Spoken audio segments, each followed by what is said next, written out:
Good morning, we're back. The time is 9:10. Since 1949, May has marked Mental Health Awareness Month, and 10 years before, Minnesota's first mental health advocacy and education organization was founded. There is an event that is happening this Saturday in St. Louis Park to support the services of that nonprofit. And here to tell us a little bit more about it is Stephanie Winters from FitSpace and Patrick Roan, who is the board president of Mental Health Minnesota. Stephanie, Patrick, thank you for being here with us. Thank you for having us. Thanks for having us. Let's start with FitSpace. For folks that have not heard of it, tell us a little bit about FitSpace, Steph. Fantastic. Yeah, so we've been around for just about 10 years. We actually have our 10-year anniversary this fall.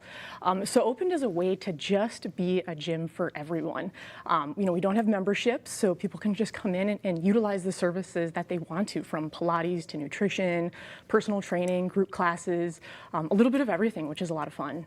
So you've got this event that's coming up on Saturday. Tell us about that. Yeah, so we're so excited for Saturday. It's going to be a great way to get some good education in our space and help raise some money for a really good cause. So we have a professor from Normandale Community College, Dr. Nancy Johnson, coming in to start us off with some breathing and Tai Chi. We've got Shayna from Mental Health of Minnesota to come in and speak to all of us. And then we're capping it off with our dietitian, Alex, to talk some gut health, and a physical therapist as well, Dr. Chris Meyer, to just talk about movement and how all of this really ties together, when it comes to mental health. And let's bring in now the mental health component to this, Patrick. This event supports your organization. Tell us a little bit about it. Well, Mental Health Minnesota has been around, as you said, for a very long time, since 1939.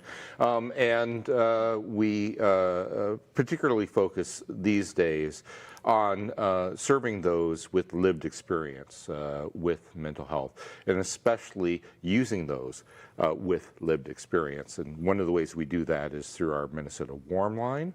What's great about the Warm Line is, unlike a hotline, which is more crisis-based and oh my gosh, everything's on fire now, Yeah. The Warm Line is for those who struggle with their mental health.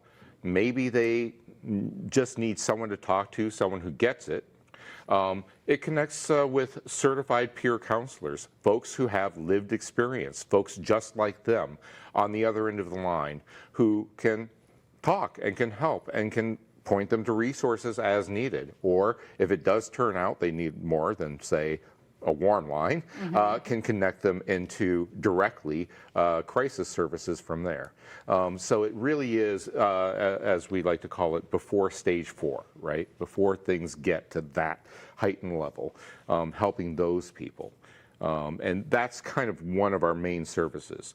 On top of that, we also have now taken on a part of the 988 support. As we know, 988 is the new number for suicide crisis. And we handle the texts and chats for that service.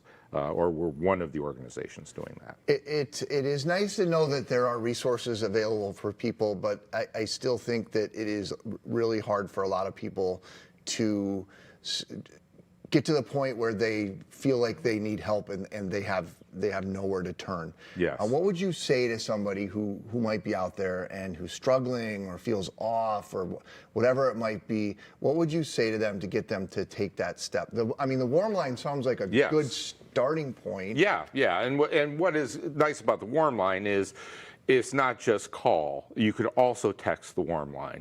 You can also online chat the Warm Line. So even if even if you just don't feel like talking to somebody, it makes it that much easier of a step. But I guess what I would say is this, and that is that you are not alone. The truth of the matter is that 1 of 5 of us has a major mental health crisis in their life.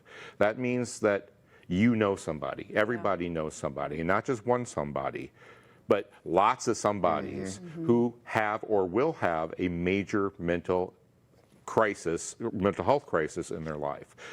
So that's the first thing. You're normal. Yeah.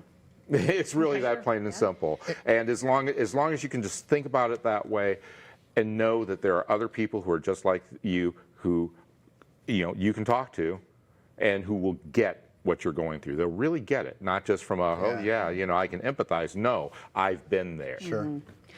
And I think about this event that you guys are having, and there's been so much discussion on kind of the correlation and how fitness, right? Yep. How diet, how so many factors play into mental health. And that's really what you guys are hoping to kind of shed some light on with the event this weekend. Exactly, right? Because we talk about food, right? We talk about fitness and movement, but we don't always talk about mental health, right? And it all very much ties together, and that's what we've seen in our community is, over events over the last years, and then how maybe they're, treating their bodies, outside of the gym or anywhere. We're just having a tough time dealing with life, whether it be a big stressor or a little stressor.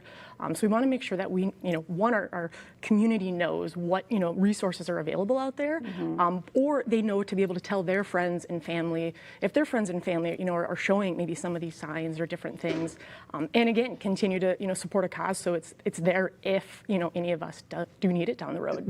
Be a little more specific on the physiology of like a workout and how it can directly correlate to making someone feel mentally better. Absolutely, right? So, depending upon the person, like for me, going for a walk outside, like yesterday when the sun was shining and it was nice, holy cow, does that do so much more for me, than Sunday when it was dark and dreary and rainy and cold, right? So everybody has something a little bit different, right, that helps them, empower them to feel better. So it's finding that, and those are some of the things, we're hoping to talk about and uncover this weekend as well. Important conversations to have, and again, to your point, Patrick, like it's normal, and stop feeling like it's not normal. And you may not be in crisis mode. You may be like a 1 or a 2 on that level. That a walk can help you with that, or a workout can help you. But you may be at a 9 or a 10, where you need to call. Exactly. Not even the warm line, but the hot line. You know what I mean? And so everyone's at a different level all the time. And I think it's just recognizing that. Yeah, for many people in this world, just getting out of bed in the morning and putting a foot on the floor is a heroic act. And we need to recognize that. We need to say, hey, you're doing great. And keep going, keep moving, keep going forward, because the world needs you. Well, good luck this weekend with the event, you guys. Thanks for stopping by, and thanks for what you do. Stephanie Thank you and for having Patrick. us. There is a look at the details once again here. If you're interested to sign up on Saturday, we are going to register and post a link on minnesotalive.com, so you can go there, you can register, learn all the information. Super simple to do on our website. If you or your child need somebody to talk to, please remember, we just heard it there, you can call 988 to reach someone 24 hours a day.